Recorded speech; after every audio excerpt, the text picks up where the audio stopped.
Welcome to the instructional video for setting up the Brother ribber.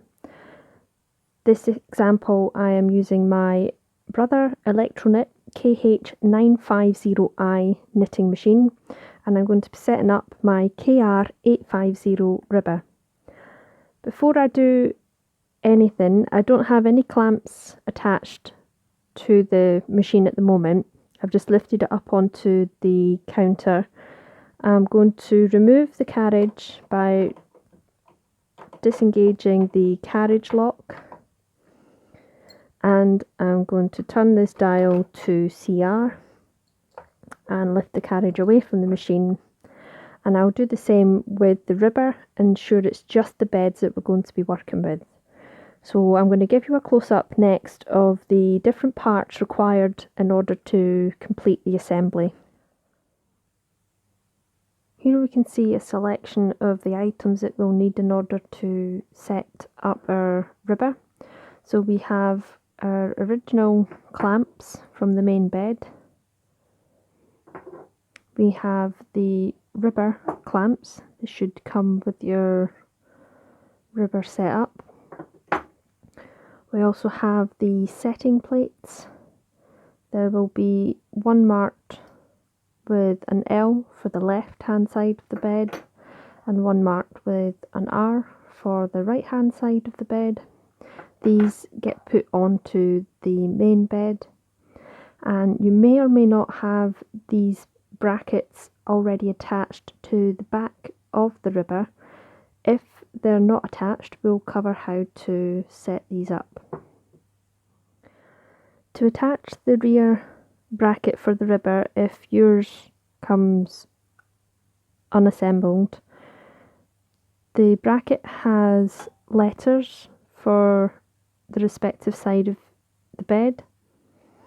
So we have the left hand side here. One way it will allow you to attach the bracket, and another way it won't. And if you fold up this piece here so that you can see the channel area, we're going to be locating this pin into the back portion here.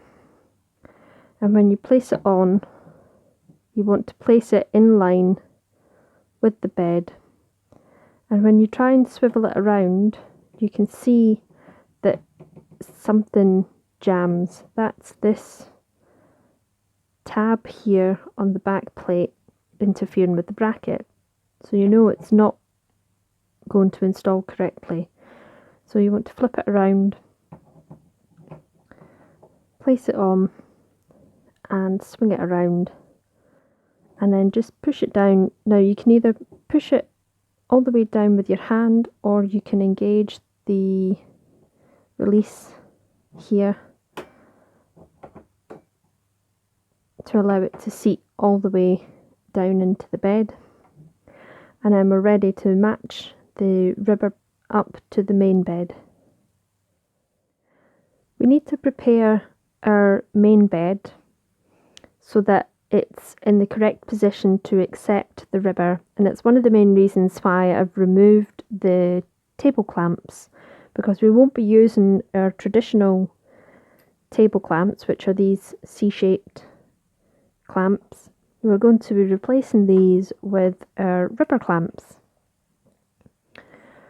So it has the same shape, that's where it will go onto the tabletop, but it also has this portion here which screws this top portion down. Now that will lock into the bracket on the underside of the machine, but we want to have that as tall as possible to give it the space to locate onto the metal bracket on the underside of the machine. So we're going to go close up and have a look at how we do that. So to place the bracket into the underside of the machine, you may want to ask for help if you're not able to hold the machine with one hand and locate the bracket with the other. We can see this portion here. Normally when we would fix the main bed, our C-clamp would just slot into this metal bracket. But with the rubber clamp, what we want to do is the whole portion here, we want to locate the pin on this screw that moves into that hole. Now you want to remember which way you're going to be fixing the table, so make sure that you have this flat portion facing you. Locate the pin into the hole and pull the bracket as far forward as it will go, and this back part here, this little peg, will locate into the narrow section of this bracket to prevent the bracket from swivelling around. So we're going to pop it in the hole. You can see the peg is located in the back, and we're going to tighten down this screw and do the same for the other side, and then we'll be ready to place these onto the tabletop. Now my tabletop I have already marked out because my unit is a custom build for the motor that I have attached. So I have some lines drawn out already of where I want these brackets to go, and you'll just fit these in the same way that you did with the normal brackets for the machine, and tighten these down, and we'll be ready to come back to the setting plates. Now the main bed is at the correct angle, we now need a way to attach the brackets on the back of the ribber to the main bed, and that's where our setting plates come in. So I'm on the right hand side of the bed. I've got the right setting plate, and it's going to be located in this area here where there is an oval groove. So we want to remove the screw and place the setting plate underneath so that the portion where the screw is put back into locates into the oval area, and then we can replace the screw to the brackets,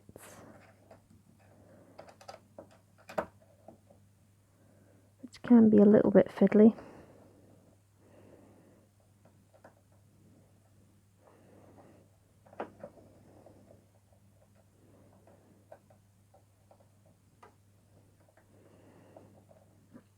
And we are just going to leave that finger tight for the moment. And now we're ready to attach the ribber. We're ready to attach the ribber to the main bed, and we're going to attach the side, the bracket that has the ability to slide back and forth, which is on the right hand side of this ribber setup. Once we locate this portion into our setting plate that we've installed, we will then be folding down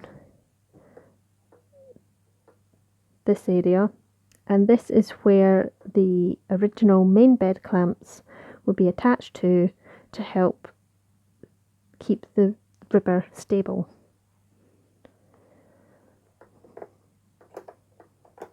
So I'm going to, this is the other reason why you would want the carriage off of the bed, because it means it's less weight to be handling. So that's both of the brackets for the ribber into the setting plate, and you can see there's a lot of movement here. So if we fold down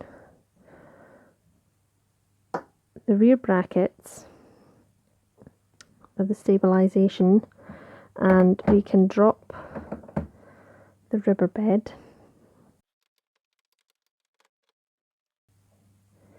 And we can come back for a close-up of attaching the clamp to that back portion of the bracket.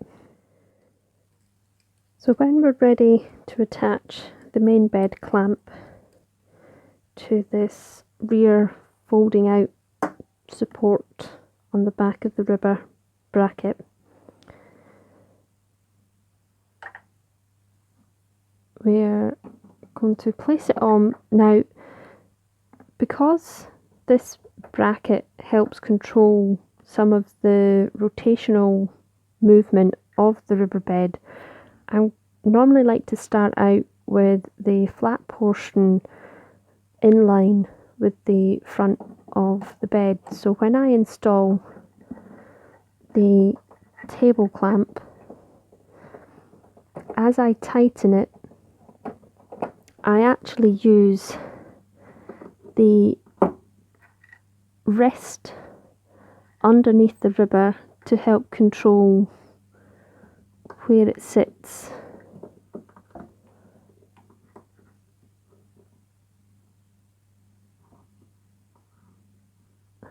And tighten that down, and now there's no movement on the rubber bed. So now we can get into the fine tuning and alignment of the bed with the machine. So we want to come back to the screws on our setting plates, and we're going to tighten these down, ensuring that the setting plate is pushed in against the main bed, which it should naturally seat itself in that position after you have the clamps installed on the support on the back bracket of the rubber. So the first alignment we want to check is the needle alignment.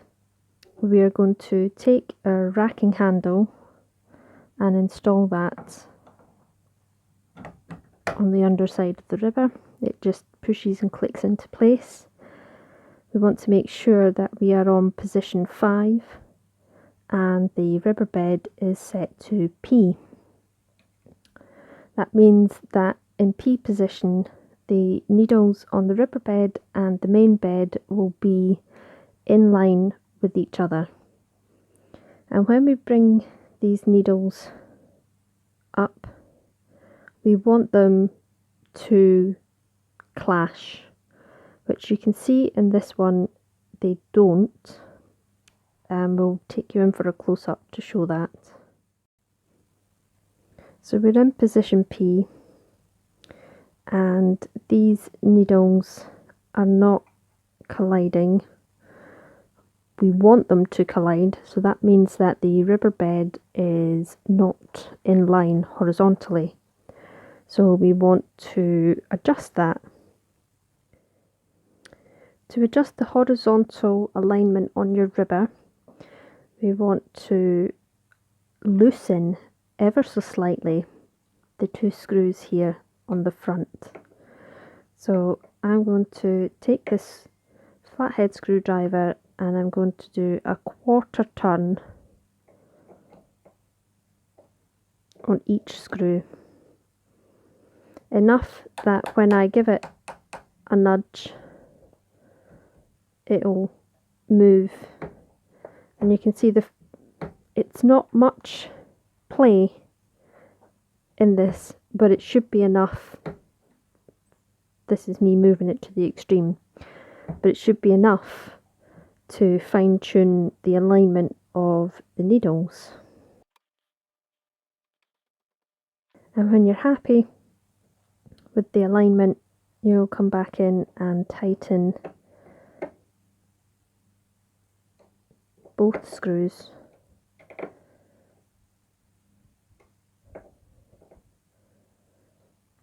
Which means that the horizontal alignment is locked. And again, we'll give you a close-up of how the needles should look when they're correctly aligned. So this is how the needles should look when they are perfectly lined up. The next adjustment that might be necessary is the height adjustment for the rubber. To adjust the height, you will need to loosen this nut here using your spanner that should have come with the ribber, and when that is loosened you'll then be able to move this metal piece up or down to adjust the height of the ribber. And when you're happy with the setting, you'll tighten the nut back up. So I'm going to change position to show you how to tell whether or not the height adjustment is necessary. When checking whether or not the height adjustment is necessary, we are going to take 2 of these ribber claw weights and we're going to place these on top of the gate pegs of the ribber bed and then pull out some needles on the main bed.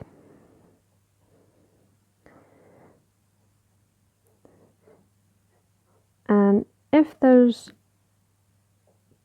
too much of a gap between the piece of metal and the needles, then you'll need to lift the ribber up. And if, for instance, the needles, which you'll be able to see the sponge bar through the gaps in the front here, if that is being pushed up too far, then you want to drop the ribber. And you want to repeat this on both ends of the ribber bed if adjustments are necessary.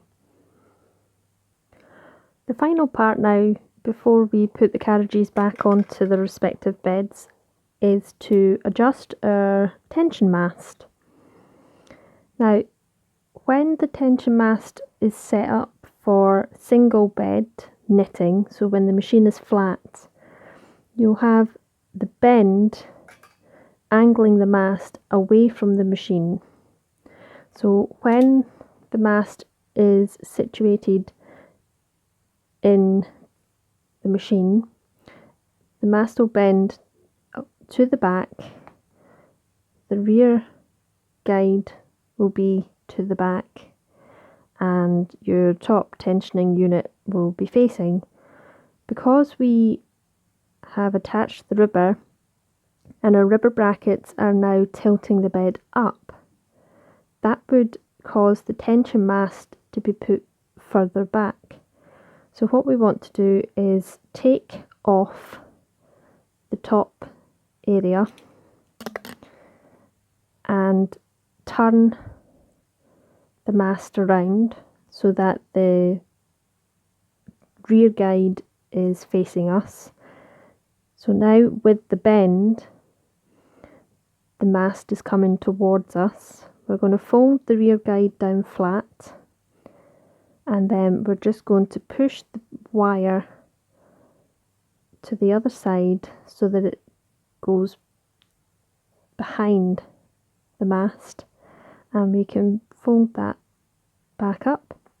And you can see when you look closely at your tension mast, on the back where the rear guide wire is, there are 2 stoppers on either side.